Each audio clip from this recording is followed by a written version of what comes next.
السلام عليكم ورحمة الله وبركاته، وعلى كل متابعينا ومشاهدينا في كل مكان، وكل متابعي صفحة المعلق الرياضي عصام المعلاوي وقناتي على اليوتيوب قناة العالمي. انتهت طبعا مباراة النادي الأهلي وفلامينجو البرازيلي بفوز فلامينجو البرازيلي ب4 أهداف مقابل هدفين، ويحتل النادي الأهلي المركز الرابع في كأس العالم للأندية.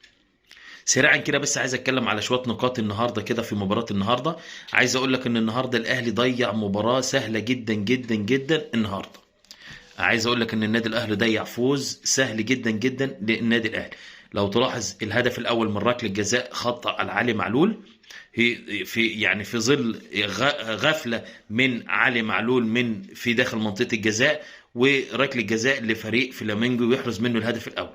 الهدف الثاني للاعب احمد عبد القادر بضربه ركنيه من علي معلول، وضربه راس لاحمد عبد القادر يحرز منها هدف التعادل.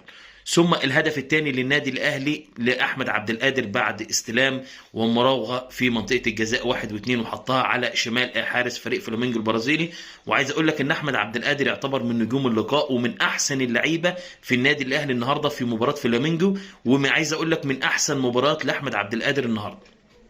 عايز اقول لك ان احمد عبد القادر في مباراه ريال مدريد ما كانش في المستوى اللي هو، بس النهارده احمد عبد القادر من نجوم فريق النادي الاهلي النهارده ومن نجوم اللقاء، احرز هدفين وكان بيقدم مستوى مميز جدا جدا احمد عبد القادر. ثم اللاعب الثاني اللي انا عايز اتكلم عليه حمدي فتحي. حمدي فتحي من اللعيبه الرجاله في وسط الملعب اللي بيقدم مباراه ممتازه جدا جدا جدا. عايز اقول لك ان حمدي فتحي مباراه عن مباراه مستواه بيعلى جدا، وحمدي فتحي من اللعيبه اللي ما يقعدش دكه، ومن اللعيبه اللي بصراحه بيلعب بيشيل نص الملعب لوحده. يعني عايز اقول لك ان حمدي فتحي النهارده بيقدم مباراه عاليه جدا جدا، لولا الانذار خروجه ونزول اليو ديانج. مارسيل كولر حب يخرج حمدي فتحي عشان انذار، عشان ربما ما يكونش في حاله طرد تاني. عايز اقول لك طبعا واحد تاني من نجوم اللقاء وعايز اشيد به، محمد عبد المنعم. بصراحه عندنا مدافع مكسب كبير جدا جدا جدا للنادي الاهلي والمنتخب مصر. يعني عايز اقول لك محمد عبد المنعم من اللعيبه اللي بصراحه من المدافعين اللي فعلا عايز اقول لك صفقه ممتازه جدا جدا في مركز الدفاع في النادي الاهلي، وفعلا مستقبل الكره المصريه في الدفاع ومنتخب مصر. محمد عبد المنعم لعيب هادي وراسي، ولعيب بيلعب كوره بعقل جدا جدا، وبيوزع كوره، ولعيب واثق من قدراته. وعايز اقول لك لعيب كبير جدا جدا جدا محمد عبد المنعم. يعني عايز اقول لك من نجوم اللقاء محمد عبد المنعم، حمدي فتحي. في 3 لعيبه عندك من نجوم اللقاء: محمد عبد المنعم، حمدي فتحي، احمد عبد القادر. 3 لعيبه النهارده في مباراه فلامينجو من لعيبه النادي الاهلي متالقين جدا جدا جدا جدا. تعال بص للهدف التعادل. احنا كنا فايزين 2-1، وكنا فايزين 2-1. يعني علي معلول ضيع ركله جزاء دي اللي غيرت سير المباراه تماما. انت كنت فايز 2-1، لو كانت ضربه الجزاء جت كانت النتيجه هتبقى 3-1، كنت هتصعب المباراه على فريق فلامينجو. لا، ضيع ضربه الجزاء من علي معلول، وكره سهله جدا. علي معلول اول مره نشوفه بيصوب ركله جزاء سهله جدا في ايد الحارس. ثم بقى الهدف الثاني من خطا كبير جدا من محمد الشناوي، خطا ما يعملوش حارس مرمى كبير زي محمد الشناوي. ده الهدف الثاني. بعد كده انطرد من عندنا اللاعب خالد عبد الفتاح، وكان ربما طرد يكون مشكوك فيه. الكرة اصلا ما فيش فيها اي حاجه خالص، ولا حتى فاول ولا حتى طرد على خالد عبد الفتاح. ده هي ابسط حاجه كانت المفروض اصلا انذار على مهاجم فلامينجو، دي الطرد. وكنت فايز 2-1، اتعادلت بخطأ من الشناوي. ثم الهدف الثالث من اليو ديانج، اللي بصراحه علامه استفهام كبيره جدا جدا على اليو ديانج. مباراة ريال مدريد رجع كرة برضه لمحمود متولي، جه منها الهدف برضه. النهارده بيرجع كرة للمهاجم مهاجم فلامينجو يحرز من الهدف الثاني، هدف التعادل، والهدف الثالث. يعني عايز اقول لك عن وركله الجزاء لهم في كرة في ايد فيها محمد هاني. وطبعا يعني عايز اقول لك غلطات من محمد الشناوي مش عارف ايه. ثم الهدف الرابع طبعا هي توقيت الاهداف اللي جت في النادي الاهلي، الهدفين الاخر هي نفس توقيت مباراة ريال مدريد. فعايز اقول لك في علامه، يعني يعني مش عارف في ايه، غلطات، ومباراه سهله جدا جدا ان احنا نفوز فيها النهارده بنتيجه كبيره جدا. عايز اقول لك ان محمد شريف بجد الاهلي محتاج مهاجم. الاهلي محتاج مهاجم سوبر. الاهلي بيلعب بدون مهاجم. عايز اقول لك ان محمد شريف بيضيع كور سهله جدا جدا. النهارده ده مضيع انفراد، احمد عبد الله حط له انفراد، كره سهل، حارس المرمى طلع سهل ان هو يلم، وسهل ان هو يحطها من فوق وشيطها. يعني مش عايز اقول لك في ايه.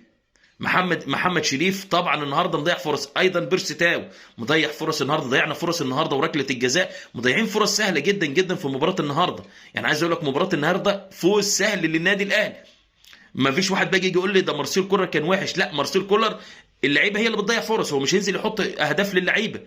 انا عايز اقول لك ان النهارده اللعيبه في عندك اليو ديانج عليه علامه استفهام، عندك علي معلول بقاله كام ماتش كده مش باين في الملعب، محمد شريف نفس النظام علامه استفهام، عندك بيرسي تاو في علامه استفهام، مش عارف انا مش عارف في ايه. في لعيبه اليو ديانج بقاله ماتشين كده ما فيش، علي معلول برده نفس النظام بقاله كام ماتش كده تحس ان هو متداري في الملعب، مستخبي في الملعب، ما بسمعش اسم علي معلول خالص، تحس ان هو مش باين، مش عايز يبين نفسه في الملعب. اليو ديانج تاني كرة بيرجعها مفيش حتى يعني استلم الكرة براحتك، مش انت اليو ديانج اللي تغلط الغلطه دي تاني مره في كرة ريال مدريد بهدف، والتاني مره هي في فلامينجو بكرة جول. ففي علامه استفهام على علي معلول وايضا بيرسي تاو ومحمد شريف اللي بيضيع فرص سهله جدا. يعني احنا اصلا بنلعب بدون مهاجم، انا عايز اقول لك ان الاهلي محتاج مهاجم سوبر في اسرع وقت، الاهلي بيلعب بدون مهاجم وعايزين كمان مدافع للنادي الاهلي، ونقطة كمان عايزين باك شمال لعلي معلول بديل علي معلول، وربما يكون ارهاق لعلي معلول، الراجل ما بيريحش خالص، فالاهلي محتاج باك شمال برضه لعلي معلول، وعايزين مهاجم سوبر، عايزين مهاجم وصفقه سوبر للنادي الاهلي. وعايز اتكلم على نقطه صغيره كده لو حد يكلمني فيها، الحاجه الوحيده ان اللي انا شايفها النهارده ومكسب كبير للنادي الاهلي محمد عبد المنعم. يا جماعه محمد عبد المنعم اقسم بالله صفقه ممتازه جدا جدا جدا للنادي الاهلي. وعايز اقول لك ان محمد عبد المنعم عودته من فيوتشر للنادي الاهلي اكبر صفقه واحسن عوده لمحمد عبد المنعم وهو يرجع من فيوتشر.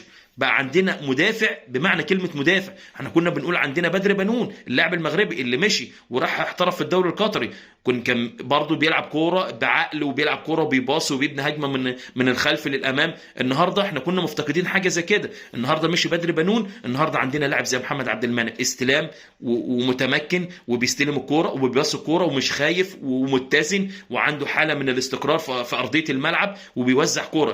في مدافع ممكن يستلم الكوره ويبقى متوتر ما يعرفش يباصيها وممكن يلعبها في الاوت، لا انت عندك محمد عبد المنعم النهارده بيستلم كوره وبيلم وبيباص ومش خايف وبيرجع وبيشوط وبيبني هجمه. يعني بصراحه صفقه ممتازه محمد عبد المنعم.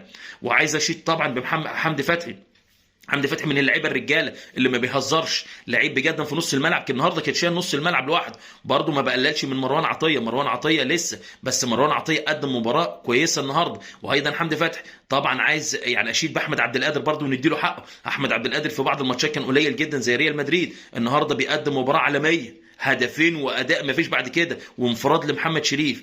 فدي طبعا كان كله ملخص مباراه النادي الاهلي وفلامينجو البرازيل النهارده.